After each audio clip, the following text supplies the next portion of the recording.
I want to give some context to this moment and an expression of why we're here, why I'm here, and why I moved forward just moments ago with an executive order advancing a moratorium on the death penalty in California.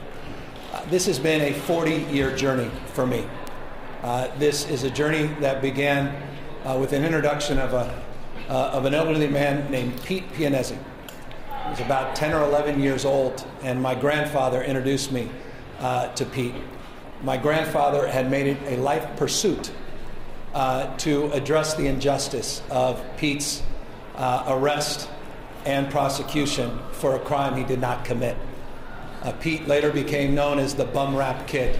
He was set up by the mob, set up to be executed, save for one individual on a jury that held out just on moral grounds, was absolutely convinced in Pete's guilt, sentenced Pete to 2 life sentences, but did not believe in the death penalty. Pete Pianesi would not have survived had it not been for that individual. That pursuit of my grandfather led to these halls here at the Capitol and to his relationship and friendship with then Governor Pat Brown. Pat Brown was convinced to provide Pete a rehabilitative pardon. He was paroled from Folsom Prison, but he didn't get the full pardon. My father took that cause up years later as a member of the California Court of Appeals. He went in front of the prison board. He then appealed to his friend, Governor Jerry Brown, for that full pardon of Pete Pianesi. That was made much easier because in 1977, 40 years after Pete Pianesi's arrest in 1937, a guy by the name of Jimmy the Weasel Fratiani turned state's evidence, acknowledged that he was a hitman for the mob, and they had set up Pete. With that new evidence, the pardon was advanced. I was a young man learning that life story, and I also got to know Pete up into his dying days. And I also had the opportunity in that spirit to start thinking and to reflect on the death penalty, on its purpose, and on the passion that arises when we debate the issue. I had the opportunity for the course of years to listen to people on all sides of the aisle, visited San Quentin, went on death row, met in San Quentin a young man that was there that I went to high school with. I said, "Do you remember me?" The warden said, "He's actually a pretty good kid, but he killed his mom." I had a foster brother that spent time in San Quentin for crack cocaine dealing. Got to understand the racial disparities and 5-year mandatory minimum sentences for crack cocaine versus 5,000 grams of powder cocaine that would require that same minimum mandatory. I've gotten a sense over a course of many, many years of the disparities in our criminal justice system.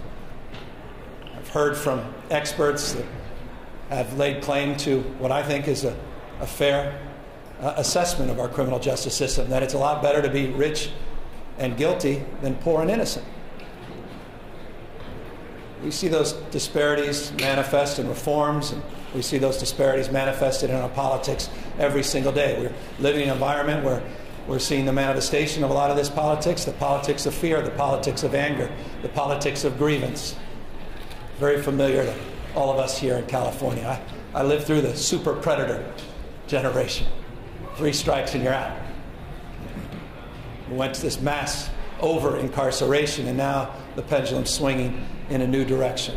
But all the while, we had this Thor's thumb that stood out in California, and that is we were laying claim to having the largest death row in the Western Hemisphere.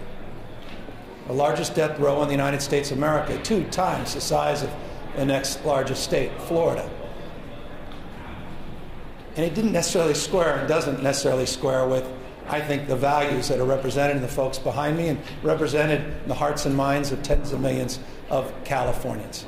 I think we're better than this. I believe in justice. I believe that crimes are so heinous that people should spend the rest of their life in prison. I have deep empathy for victims of crimes, and I believe in justice. But I'll never forget a young girl I on a weekly basis, spend time in schools in San Francisco, said, so what you guys are telling me, she wasn't speaking to me, but more broadly because she had an assignment about the death penalty. She says, what you're saying to us as adults, that it's not right to kill, yet that's exactly what you're doing. This was literally my first term as mayor. It was around the time we had our last execution in California, 2006. Look, we have 737 people on death row today. 120 people have died, either of suicide or natural causes, including someone last week. Just 13 have been executed. And you, as taxpayers, you have spent $5 billion. $5 billion since we reinstated the death penalty in this state. What have we gotten for that? You had someone just last year that was released from death row after serving 26 years in San Quentin. You had someone in 2005 after spending 26 years, Patrick Croy, who was exonerated for the crime he committed. Since 1978 in this country, 164 people have been exonerated from death row, 5 now in California. What we're being tasked to do, and let me sum up, in California is to consider the following. To consider executing more people than any state in modern American history, to line up human beings every single day for execution for 2+ years. To line people up to be executed, premeditated, state-sponsored executions, 1 a week for over 14 years. That's a choice we can make, or we can make, I think, a more enlightened choice to advance justice in a different way. There was a National Academy of Science report that came out that estimates 1 out of every 25 people on death row is innocent. If that's the case, that means if we move forward with executing 737 people in California, we will have executed roughly 30 people that are innocent. I don't know about you. I can't sign my name to that. I can't be party to that. I wouldn't be able to sleep at night. There are innocent people on death row. There are guilty people on death row. And those people are not going to be let out by this act. They will be held to account. But we don't want to join Saudi Arabia. We don't want to perpetuate what's happening in North Korea.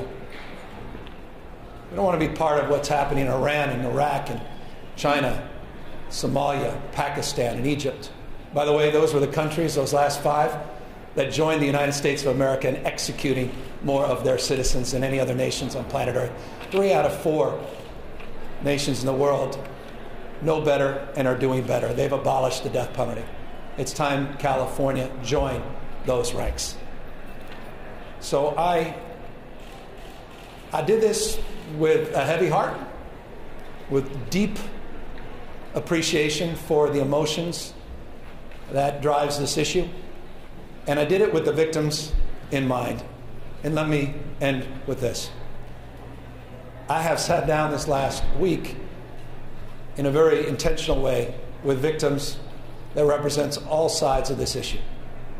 I met someone yesterday who said this is about eradicating evil. And you have a responsibility to eradicate evil by executing those on death row.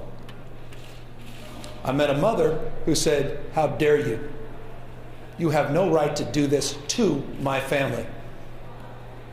You won't be doing this for my family. You'll be doing this to my family. You have no right to take another life in the name of my daughter who was murdered. These are tough things to square. These are hard things to process. And for the grace of God, go any of us. And to the victims, all I can say is, we owe you, and we need to do more and do better. More broadly for victims in this state. That was one thing that came home to me in a very deep and impactful way. But we cannot advance the death penalty in effort to try to soften the blow of what happened. Final point. I was talking to Brian Stevenson. Everybody should spend time talking to Brian Stevenson. And he made a point he's made many, many occasions, and it just struck home with me. Struck a chord. He said, it's not the question, the death penalty, of whether or not people deserve to die for their heinous acts. The question really is, do we have the right to kill? Do we have the right to kill? And that's a deep and existential question. I don't believe we do. You know? I know those things, people think eye for eye, but if you rape, we don't rape. And I think if someone kills, we don't kill. We're better than that. So this moratorium advances that principle. We will reprieve those on death row. We're not commuting the sentences. People still remain in custody. We are no longer going to support the injection protocol. And we are, as I speak, shutting down, removing the equipment in the death chamber at San Quentin. Symbolically and substantively, to send a message that we're better than this. So with that, I want to just thank you all for taking the time to come out here, but I want to pay particular thanks to someone you may see behind me that's very recognizable, and that's former Senator John Burton. John was a big part of PPN as his journey, a big part of my grandfather's life and my father's life, and a big part of the reason I'm standing here today. He's been a moral leader in positions of formal authority for a generation. And John, in 1965, before my birth, introduced a bill here in the Assembly to abolish the death penalty. And it means the world to me that John Burton joined us here today as well. Thanks for being here, John.